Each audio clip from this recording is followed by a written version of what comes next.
Chers amis, bonjour. Ce dont je vais vous parler aujourd'hui est interdit aux moins de 50 ans. Je m'adresse à celles et ceux qui savent ce que c'est de vieillir, ceux qui sont entrés dans le troisième âge et qui sont prêts à vivre les 30 voire 40 prochaines années en pleine santé. Vous voyez, quand on pense à la vieillesse, on pense à l'arthrose qui ronge le corps et la vie, au manque de sommeil qui épuise, aux chutes qui handicapent, aux AVC qui enlèvent la parole et le geste. Quand on parle de la vieillesse, on évoque souvent la souffrance physique, l'isolement social, la maladie de Parkinson, d'Alzheimer, les EHPAD et la maltraitance, et j'en passe. Je ne vais pas vous dire tout ça aujourd'hui, c'est beaucoup trop déprimant. Laissez-moi vous dire cependant une chose, bien vieillir est un choix. Il suffit d'avoir à la fois les bons outils et le mode d'emploi. Alors, rassurez-vous, ça n'a rien de compliqué. Par contre, vous avez tout à y gagner. Je n'invente rien. Ce que je vous dis là est affirmé et pratiqué par deux grands spécialistes du vieillissement. J'ai le plaisir de vous présenter l'illustre naturopathe Anne Portier, forte de plus de 40 ans d'expérience, notamment en cancérologie. Anne Portier, bonsoir. Bonsoir. Et Frédéric Réroll. Frédéric, bonsoir. Bonsoir Rodolphe. Ancien gériatre en EHPAD, docteur en homéopathie et en médecine générale. Et Frédéric Réroll, l'un de vos grands faits d'armes, c'est d'avoir réussi à baisser les prescriptions médicamenteuses, les prescriptions, je rajoute, de médicaments chimiques auprès de vos patients en EHPAD. Donc bonjour à vous deux, merci d'avoir accepté cette invitation pour parler du bien vieillir ensemble ce soir à nos spectateurs. Alors première question, j'étais avec un éminent spécialiste en nutrithérapie il y a peu de temps qui affirmait que bien vieillir, c'est 25% de génétique et 75% d'habitude de vie. Est-ce que vous êtes d'accord avec cette assertion ? Sur la précision des chiffres, je ne sais pas, parce que scientifiquement c'est difficile à démontrer, mais globalement, oui, la plus grosse partie, ce qu'il y a de plus important dans le bien vieillir, ça va être le mode de vie, les habitudes de vie, l'alimentation, le moral, plutôt que des prédestinés génétiques, ça c'est sûr. Alors ces conseils, je rappelle que vous les avez vous-même mis en pratique pendant plusieurs années dans l'EHPAD dans lequel vous travaillez. Est-ce que vous pouvez nous parler de cette expérience ? Alors oui, j'ai eu la chance en fin de carrière, parce que je suis gériatre, d'être embauché comme médecin traitant et coordinateur dans un EHPAD de 120 résidents, où j'avais la liberté de travailler comme je le pensais. Et on a utilisé donc ces pratiques, essentiellement l'homéopathie, parce que c'était plus facile à utiliser, mais aussi des techniques de naturopathie. Et on s'est aperçu, surtout sur deux plans, sur les maladies chroniques dont les patients souffrent en vieillissant. Donc ils ont des traitements multiples parce qu'ils ont plusieurs pathologies. Donc on a permis d'alléger ces traitements et d'alléger les soucis chroniques. Et surtout, tous les épisodes aigus qui reviennent pendant l'année, je sais pas, la grippe, la gastro, une chute, des traumatismes, etc. Tout cela, on peut les traiter avec les approches alternatives sans rajouter encore un traitement chimique par-dessus. Parce que savoir que les antalgiques, les tranquillisants, les choses comme ça sont très délétères pour la cognition, pour l'équilibre, etc. Enfin, les personnes âgées, en vieillissant, sont de plus en plus sensibles aux effets secondaires des médicaments. Ouais, surtout que souvent, les personnes âgées ont ce qu'on appelle des ordonnances millefeuilles. Tout à fait, ouais, c'est ce que je voulais dire, c'est que comme on a plusieurs pathologies qui s'accumulent au cours de la vie, que ce soit de la rhumatologie, donc le rhumatologue va donner un traitement, ensuite c'est le cardiologue qui va rajouter un traitement pour l'hypertension, l'insuffisance cardiaque, ensuite ça va être le gastro-entérologue parce qu'il y a des brûlures d'estomac, ensuite etc. Et le neurologue ou le psychiatre. Donc tout ça fait que toutes ces prescriptions s'accumulent et que très souvent, c'est pour ça que le médecin généraliste a vraiment une importance dans le maintien de la bonne santé. On ne fait pas le nettoyage régulier, le tri des médicaments encore utiles. Et puis en vieillissant, notre système de tolérance aux médicaments diminue parce que le rein est moins efficient, le foie est moins efficient, etc. Donc on devrait baisser les doses à mesure qu'on vieillit, et ce qui n'est rarement fait. Donc tout ça fait qu'on a des ordonnances qui sont très mal tolérées, sans le savoir, et ça donne, je sais pas, des hypotensions par exemple, donc les gens font des chutes, ça aggrave les troubles de mémoire, ça aggrave les troubles du sommeil. Enfin, il y a toute une panoplie d'effets secondaires qu'on peut éviter, surtout si on utilise pour le sevrage ou pour la diminution de tous ces médicaments, des prescriptions naturelles comme des plantes, des huiles essentielles, l'homéopathie, etc. Et tout ça, c'est à la portée de tout un chacun, même si on n'est pas en EHPAD ?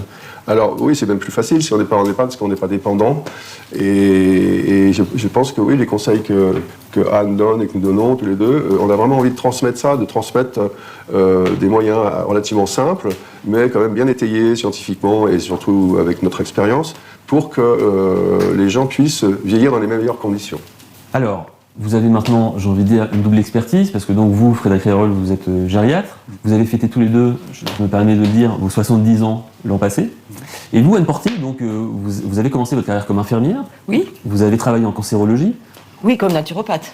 Oui. Oui, Vous êtes naturopathe depuis plus de 40 ans. Plus de 40 ans, oui. Donc vous avez une expérience considérable. Vous avez été présidente de l'Omnes, donc Oui, la grande c'est association. déjà de la vieille histoire. Voilà, c'est de la vieille histoire, mais on n'est ici que pour parler de vieilles histoires et de l'avenir des vieilles histoires. Qu'est-ce qui vous intéresse particulièrement, vous, en tant que naturopathe, justement, chez les personnes âgées? Parce que vous avez une très longue expérience dans Eh bien, en fait, moi, ce qui a été le déclic, je voyais des patients arriver avec des ordonnances millefeuilles, comme tu dis, et ils sont malades de leurs médicaments, donc c'est des effets iatrogènes. Donc, en naturopathie, on travaille l'hygiène de vie, mais quand il y a des effets secondaires, on est obligé de travailler en médecine intégrative, en donnant. Mais du coup, on n'en sort pas. On rajoute en plus des compléments alimentaires, ce qui fait que, voilà. Et puis un jour, j'ai vu qu'il y avait un livre qui avait été écrit qui s'appelait Guérir de la vieillesse. Alors là, j'ai dit non, mais c'est pas possible. La vieillesse n'est pas une maladie. Et c'est pas une fatalité. La vieillesse, ça s'assume. Moi, je suis vieille et je suis contente de l'être. Mais, alors, il y a des désagréments, il y a des choses qui arrivent petit à petit, ou brusquement, mais il y a toujours moyen de faire quelque chose. C'est pas un plongeon vers la mort. On y va tout doucement. On y va tout doucement. Avec la joie de vivre qui continue de nous accompagner. Donc est-ce que vous diriez que finalement une bonne vieillesse c'est un peu comme la retraite, puisque vous êtes officiellement à la retraite même si vous continuez à recevoir chacun des patients, mais enfin vous ne prenez plus de nouveaux patients. Vous continuez à suivre. Voilà, vous prenez plus que les vieux. Est-ce que vous diriez qu'une bonne vieillesse c'est un petit peu finalement comme une bonne retraite, que ça se prépare? Moi je pense ça commence à se préparer très jeune. Hein. Ouais. Alors très jeune, c'est-à-dire à quel âge? Au moins la quarantaine. Parce qu'on sait qu'après 40 ans, il y a une petite baisse d'enzymes, d'hormones. Il y a des choses qui commencent à annoncer le vieillissement qui se fera beaucoup plus tard. Ouais. Mais disons qu'après 40 ans, ça serait bien. Et après 50 ans, encore mieux, surtout chez les femmes après la ménopause. Et en tout cas, après 70 ans, là, il est plus que temps.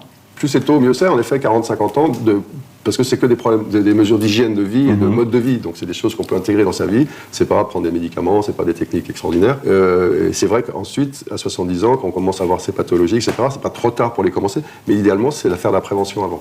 Vous avez mis au point une approche pour mieux vieillir. Alors je rappelle que c'est quand même une approche qui est tout à fait exceptionnelle, parce que c'est très rare de voir travailler main dans la main, comme vous, la médecine et la naturopathie. C'est pas si courant, en particulier en France. Néanmoins, vous ne promettez pas de rajeunir. Alors, rajeunir, non. Mais rajouter de la vie aux années, rajouter des années à la vie, oui. Mais on ne rajeunit pas. Bien sûr. Si, on peut rajeunir dans sa tête aussi. Mais si on est mieux dans son corps, on va aller mieux au niveau du moral aussi. Donc, quelque part, c'est un rajeunissement, il me semble. C'est ce que vous abordez dans l'ensemble de vos travaux, parce que vous avez publié un livre également, je vais y revenir un petit peu plus tard. C'est que finalement, tous les plans sur lesquels vous travaillez, et les plans, vous les appelez des piliers, on va en parler également dans un instant, sont interconnectés. C'est-à-dire que il ne s'agit pas simplement de rajeunir sa peau, il ne s'agit pas simplement d'avoir au moins, par exemple, de problèmes d'acidité d'estomac. C'est une approche globale qui permet de tout relier ensemble. Est-ce que vous pouvez nous parler de cette approche globale et surtout des piliers sur lesquels elle repose? Oui, mais en fait, ça c'est en naturopathie, on peut pas soigner un organe. On a toujours de façon déconnectée du reste du corps. Voilà, on a toujours la globalité de l'individu et chaque organe est relié à une émotion et chaque façon de vivre va enclencher d'autres mécanismes, etc. Tout est à prendre en compte, y compris l'hérédité. Et l'histoire, le passé. L'histoire de vie, tout est à prendre en compte. Tous les organes sont connectés entre eux aussi, donc dans soigner un isolément sans penser que ça aura un retentissement sur un autre, ça n'a aucun sens. Ben oui. On sait que le psychique est relié et les émotions sont reliées au corps et vice-versa, c'est-à-dire que suivant l'état de nos intestins, on n'aura pas le même état psychique. On sait que, complètement, on va en reparler, j'imagine, mais on ne peut pas avoir une approche que d'organes. C'est un peu ce qu'on reproche, c'est pour ça que très vite dans mes études de médecine, j'ai voulu avoir des approches plus holistiques, comme on dit, ou plus globales de l'individu, parce qu'en médecine, on nous apprenait que des pathologies d'organes, et la personne n'existait pas. Il était malade de son foie ou malade de son rein, mais on ne voyait pas que c'était monsieur X ou madame Y. Alors que dans les approches comme en homéopathie, ou surtout l'acupuncture, etc., ou en naturopathie, c'est madame Y qui a un problème, et c'est sa façon dont elle est malade qui est intéressante, et c'est elle qu'on soigne, c'est pas son c'est pas sa maladie. C'est pas sa maladie. On soigne une personne malade, c'est pas une maladie. Je donne un tout petit exemple, les infections urinaires chez les femmes. Très souvent, c'est des Escherichia coli, donc les colibacilles. Combien de fois on a vu des ordonnances avec des antibiotiques pour le colibacille de madame Intel qui fait une infection urinaire? En fait, ces colibacilles viennent de l'intestin. Pourquoi ils se multiplient, ils passent dans la vessie? Parce qu'il y a constipation, il y a stagnation. Pourquoi il y a plein de colibacilles? Parce qu'il y a eu plein de sucre en amont. Pourquoi il y a constipation? Parce que très souvent, il y a la peur de manquer chez cette personne. Pourquoi elle fait des infections urinaires? Parce que souvent, elle est en conflit, qu'elle n'ose pas dire, etc. Il y a un problème de flore après avoir pris des antibiotiques. Ouais. Du coup, ça enclenche des mauvaises bactéries. Et tout ça, ça va... En fait, il faut prendre en compte toute sa vie. Moi, sinon, ça fait que empirer. Si on donne juste un antibiotique Voilà. pour ça, et ben, c'est vrai qu'on la soulage immédiatement, mais quelques jours ou quelques semaines après, ça va recommencer de plus de pire en pire, avec apparition de bactéries résistantes, etc. Et on n'a pas résolu le problème de fond. Et donc, vous, votre travail, c'est finalement de vous adresser aux gens qui commencent à rentrer dans un certain âge, avant qu'ils arrivent chez vous, enfin en tout cas chez le médecin ou chez le naturopathe pour un problème précis, en mettant en place une série de mécanismes, de dispositions qui permettent d'améliorer le vieillissement. Est-ce que vous pouvez évoquer en quelques mots les bases de votre approche? Parce que c'est, je le rappelle, le fruit de, pardonnez-moi, presque un demi-siècle d'expérience, On peut le dire, on peut le dire. à la fois demi-siècle, en médecine et en naturopathie, que vous avez donc rassemblé et mis en commun. Les personnes viennent nous voir quand elles ont un problème. Ouais. Donc, C'est bien le problème. Donc l'idée, c'était de leur transmettre une information, un outil pour qu'elles puissent faire une prévention avant d'avoir ce problème. Et donc dans ces outils, c'est surtout basé en effet sur les 7 piliers de la santé que les naturopathes affectionnent et dont on parle peu en médecine classique. Mais bon, ça, on reprend ce qu'on a dit tout à l'heure, tout est connecté. Et tu veux les citer, les 7 piliers? Oui, par exemple. Donc il y a par exemple la respiration qui va influencer notre sang, nos muscles, etc., notre cerveau, enfin l'alimentation qui va influencer tous nos organes aussi. On a l'exercice physique. On est fait pour bouger, on n'est pas fait pour rester assis ou dans un lit.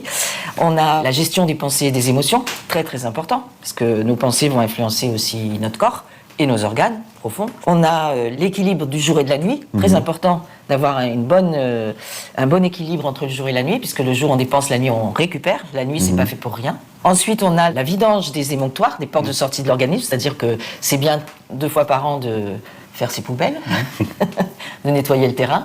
Et puis il y a la spiritualité qui va influencer aussi tout le reste et qui va être influencée aussi par tout le reste. Je rappelle qu'une question avait été posée au Bouddha en demandant qu'est-ce qu'un sage. Il avait réfléchi, il avait dit je te donne ma réponse ce soir, et le soir le disciple arrive et il lui dit j'ai réfléchi, un sage c'est quelqu'un qui vide correctement son intestin. Voilà. Tout est quand même relié. Voilà, donc ça c'est les 7 piliers. Donc ils sont ensuite détaillés et puis surtout on explique pourquoi c'est important. Parce que bien sûr tout le monde sait que c'est important de respirer, mais on explique les mécanismes. Et c'est interconnecté, mais il n'y a pas de hiérarchie. Ouais. Ouais. En naturopathie des origines, j'allais dire, quand ça a démarré, on pensait que l'alimentation allait tout régler. Et la respiration et l'exercice physique. Après il y a eu la gestion du stress, puis en fait voilà, maintenant c'est beaucoup plus complet. Alors, vous nous avez présenté les 7 piliers que là on aborde, on effleure à peine parce qu'il y a énormément ensuite, pour chacun d'entre eux d'éléments à prendre en compte. Mais ces 7 piliers, le fait d'en prendre conscience, ça n'est même que le point de départ, puisque donc vous, dans votre approche, il y a plusieurs étapes. Donc, au niveau préventif pur, c'est-à-dire quand on est en forme à 40 ans, etc., c'est juste le respect de ces conseils de mode de vie, d'hygiène de vie, on peut dire. Mais bon, avec le vieillissement, forcément, il va y avoir quelques pathologies qui peuvent s'installer, que ce soit de l'arthrose, que ce soit des problèmes de tension artérielle, des problèmes d'acidité de l'estomac, enfin X ou Y. Des problèmes chroniques, finalement. Voilà, plus chroniques. Et là, on a toute une série de conseils pour résoudre ou atténuer ces soucis de santé, pour justement qu'ils n'interfèrent pas sur la qualité de vie et même sur la longévité, quoi. Parce que c'est vrai que si vous êtes envahi par des problèmes d'arthrose, de douleur, etc., vous allez moins bouger, vous allez déprimer, parce que la douleur, c'est quand même, ça use, et vous allez moins dormir, etc. Donc ça va retentir sur plein de choses qui va affecter votre qualité de vie et votre longévité. Donc c'est un exemple. Donc on va donner beaucoup de méthodes et de conseils pour traiter et atténuer ces effets du vieillissement. Et sans les effets secondaires. Voilà, c'est une prévention active de pathologies qui sont déjà là, ou qui sont presque inexorables pour certains. Vous pouvez nous donner quelques exemples de ces pathologies? Il y a le diabète de type 2, il y a l'arthrose, il y a les problèmes cardiovasculaires, il y a l'insuffisance rénale, il y a... Les troubles du sommeil, les troubles digestifs. les troubles psychologiques aussi, parce que c'est très important que le sommeil, le moral, etc. soient équilibrés, parce que sinon, les gens ont tendance à prendre des médicaments... des psychotropes ou des tranquillisants, et ça a une influence vraiment délétère sur le processus de vieillissement. Ils vont avoir des troubles cognitifs, baisse de mémoire, etc. Donc, pourtant, tout ça n'est pas inexorable, mais c'est nettement aggravé par les traitements chimiques. Puis même pour l'arthrose, s'ils prennent beaucoup d'anti-inflammatoires, ça peut bloquer les reins. Ça bloque les reins, et donc, du coup, on vieillit plus vite. Donc, alors justement, on vieillit plus vite. Donc on pourrait dire que le premier palier de votre approche consiste à rajouter des années à la vie. Des années à la vie. Voilà. Le deuxième, c'est de la vie aux années. Ah, c'est-à-dire, alors comment justement, avec des traitements naturels Ouais. pour éviter les effets secondaires, et puis aussi pour réparer des choses, parce que toutes nos cellules du corps se renouvellent. Ouais. On a longtemps dit, mais non, mais ça, c'est pas possible, ça se renouvelle pas, alors que c'est faux. Tout se renouvelle. Notamment les neurones. Notamment les neurones.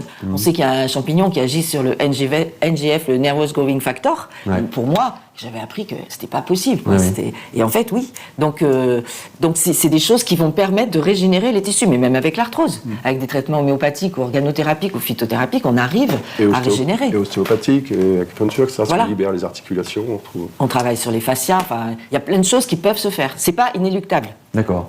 Et troisième palier?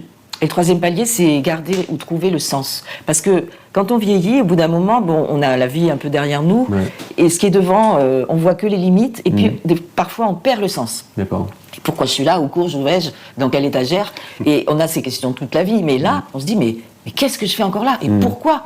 Et à quoi je sers? Et finalement, mes enfants n'ont plus besoin de moi, mes petits-enfants n'ont plus besoin de moi, mais qu'est-ce que je fais? Voilà. Et ça, c'est très important, la quête du sens et trouver le sens. Alors, ça sera différent pour chacun, Ouais. mais je pense que si on n'a pas le sens, on ne peut pas continuer à vivre. Alors je reviens un petit peu en arrière parce que on a envie de savoir un petit peu plus comment ça se passe, le programme que vous avez mis au point.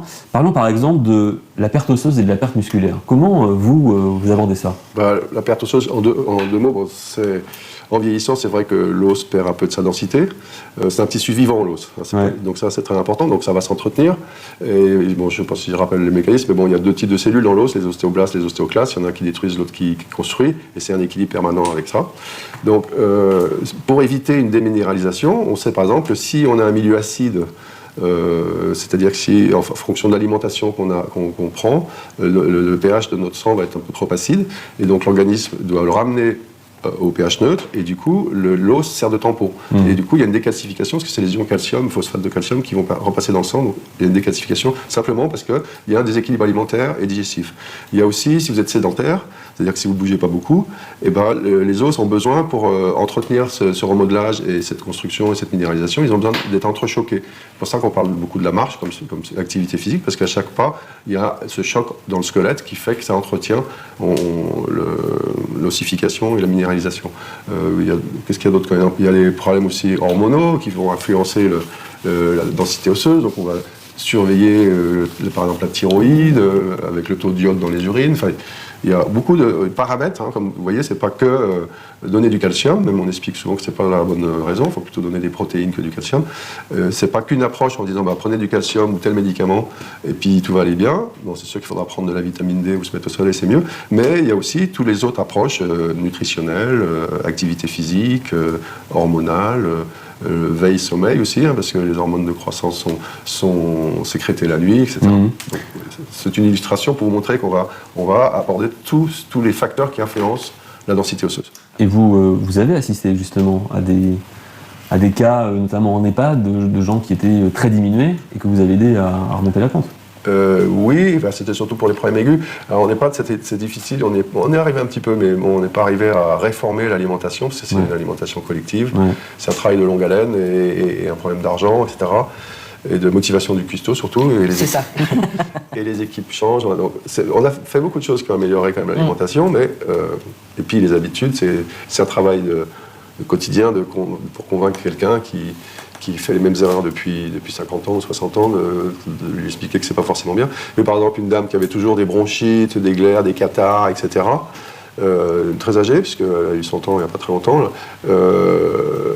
Et c'est vraiment embêtant, parce qu'elle était quand même plus très mobile, elle était sur un fauteuil roulant, elle marchait très peu. Et le fait de l'avoir arrêté tous les laitages, les yaourts, le fromage, etc., du coup, elle a eu beaucoup moins de sécrétion dans ses poumons, elle était beaucoup moins encombrée, elle respirait beaucoup mieux, etc. Donc sa qualité de vie elle se surinfectait moins, donc il n'y a plus d'antibiotiques, etc. Enfin, simplement, petit changement, pas non plus impossible à réaliser, quoi. Puis parfois, on peut leur ajouter des aliments pour les protéines, puisque souvent ils ne mangent pas assez de protéines, le pollen frais, la spiruline, c'est des choses des algues pour l'iode, c'est des choses qui sont faciles à rajouter, sans forcément tout supprimer. Oui, c'est mettre de la spiruline dans la soupe du soir, par exemple, on faisait des choses comme ça, ou mettre aussi des épices, hein. Les épices sont pleines de vertus, donc il y a des petites choses qu'on peut faire même en EHPAD, et puis chez soi encore plus facilement. Par exemple aussi, un des gros problèmes chez les très, très vieilles personnes, c'est les chutes et les fractures.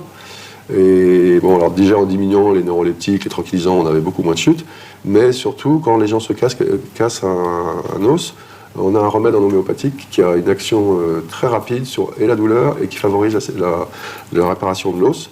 Donc les gens étaient immobilisés beaucoup moins longtemps, ils souffraient moins, donc il n'y avait pas moins nostalgique, et ils reprenaient l'activité physique beaucoup plus rapidement. Et ça, c'est un effet extraordinaire, parce qu'une personne très âgée, si vous la laissez dans un lit pendant quelques jours, elle va avoir des escarres, elle va avoir des problèmes pulmonaires, ça peut vite être dramatique, l'immobilisation. Et ce remède homéopathique, oui.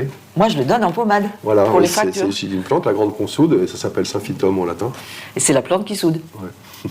Donc la racine, c'est spécial fracture, et la feuille, c'est spécial peau et muqueuse. Vous voyez, chers amis, si vous avez la chance de ne pas être encore en EHPAD et que vous êtes encore maître dans votre cuisine, vous pouvez d'autant plus facilement appliquer les conseils de Frédéric Rérol et Anne Porcier. Alors, qu'est-ce qu'on peut attendre très concrètement des conseils que vous vous donnez en termes de changement dans le quotidien? Est-ce que vous pouvez nous donner des exemples comme ça de méthodes que vous préconisez, d'exercices que vous conseillez et qui ont, au bout de X temps, un effet sur la santé de la personne qui pratique?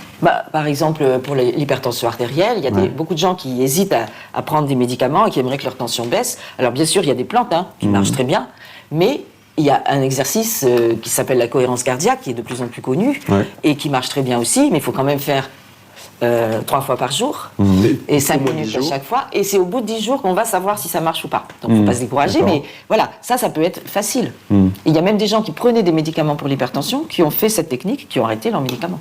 Par exemple, je donne un exemple comme ça. Pour la digestion, c'est vrai qu'il y a beaucoup de problèmes digestifs, puisqu'il y a moins de tout au niveau de la digestion, et il y a des remèdes qui font tout en un et qui permettent de mieux digérer, de mieux assimiler, d'avoir une meilleure flore, de plus avoir sommeil après le repas. Résumons-nous, donc vous, dans votre approche, qui compte, parce que vous avez fait un programme vidéo, dont je vais reparler dans un instant, qui compte une trentaine de vidéos, donc d'abord vous abordez en détail chacun de ces 7 piliers de la santé. Pour rajouter des années. Voilà. Ouais, puis ça c'est vraiment la base pour entretenir une bonne santé, ce qui est vrai pour tout le monde. Ensuite, vous ciblez justement chacune de ces grandes familles de pathologies, toujours dans une logique de prévention, c'est pour éviter d'arriver justement à cette prescription millefeuille. Ensuite, vous ciblez la qualité de vie. Oui, c'est-à-dire pour que malgré les maladies chroniques qui peuvent survenir, qu'il y ait quand même que la vie soit plus facile, qu'il y ait moins de douleurs, qu'il y ait moins de handicap. Et donc, quelle est la pierre angulaire de cette troisième partie? Eh bien, dans cette recherche du sens, c'est la joie de vivre finalement. Qu'est-ce qui alimente cette joie de vivre? Est-ce qu'on l'a, est-ce qu'on ne l'a pas? Comment la susciter? Je ne sais pas comment tu le vois. Oui, comment la retrouver parce que donc comment la cultiver aussi. Il y a des problèmes physiques ou physiologiques qui peuvent empêcher ça. Et puis il y a tout ce qui nous arrive. Tout ce qui nous arrive, les épreuves qu'on traverse. Donc il y a beaucoup de conseils pour comment traverser ces épreuves et en ressortir plutôt grandi que diminué. C'est aussi enrichir sa vie intérieure, le lien social, avoir des projets. Donc il y a des techniques pour qui aident à ça, parce que, par exemple, il y a une technique de méditation dont on n'a pas parlé qui s'appelle la méditation de la bienveillance. C'est une technique très simple que tout le monde peut faire. Mais dont vous parlez dans le programme. Oui, on en parle. On n'a pas parlé ici, là. Et justement, pour moi, c'est vraiment un conseil très important et que tout le monde devrait essayer et pratiquer. Et ça prend quelques minutes. Et ça permet de dénouer des conflits, des colères, et ça favorise le lien social avec des gens, etc. Qui durent parfois depuis des années et qui ont tout crispé. On parle beaucoup de la colère aussi, comment résoudre ça, etc. Pour l'intérioriser. On parle, le lien, on peut parler le mot amour aussi important pour moi. Le mot pardon, si on parle pourquoi c'est important de pardonner. Parce que c'est vrai que moi je l'ai vu en EHPAD, c'était dans l'expérience vécue, les gens qui sont en conflit avec un enfant ou un parent ou un voisin depuis des années et qui arrivent tout à fait en fin de vie, et ça les travaille tellement qu'ils sont plus présents à ce qu'ils sont en train de vivre, et ça les coince, alors que le pardon, même si l'autre personne est morte déjà d'ailleurs, de pardonner à quelqu'un, ça vous libère vous, donc il y a beaucoup de... On ose aborder tous ces sujets qui sont vraiment... Un peu tabou. Un peu tabou dans notre société, un peu matérielle, et en tout cas au niveau médical, c'est rare de faire des liens entre la santé et ses approches plus spirituelles, j'allais dire. Non, mais c'est vraiment une approche globale, et c'est surtout une véritable approche de médecine intégrative. Oui. Parce que vous rassemblez en fait le meilleur de la médecine conventionnelle et allopathique et le meilleur des approches naturopathiques, phytothérapeutiques, homéopathiques. etc. Oui, il ne s'agit pas d'être dans le conflit médecine allopathique, médecine alternative. Vraiment. Il faut que les médecins et les thérapeutes travaillent ensemble. C'est d'ailleurs, maintenant, ça commence à bien se faire en France. Ça se fait déjà beaucoup dans d'autres pays, mais on n'est pas forcément en avance ici. C'est la raison pour laquelle je crois, moi, profondément, que votre approche du bien vieillir est une méthode d'avenir. Peut-être. Qui devrait être... On serait peut-être pas là pour le... Non, mais qui devrait vraiment être enseigné autant que possible. Si le transhumanisme ne prend pas le pied sur tout le monde, c'est l'opposé de cette démarche de transhumanisme et anti-aging, c'est sûr. Et merci beaucoup, Anne Portier, Frédéric Herold, pour ce temps que vous avez partagé avec nous.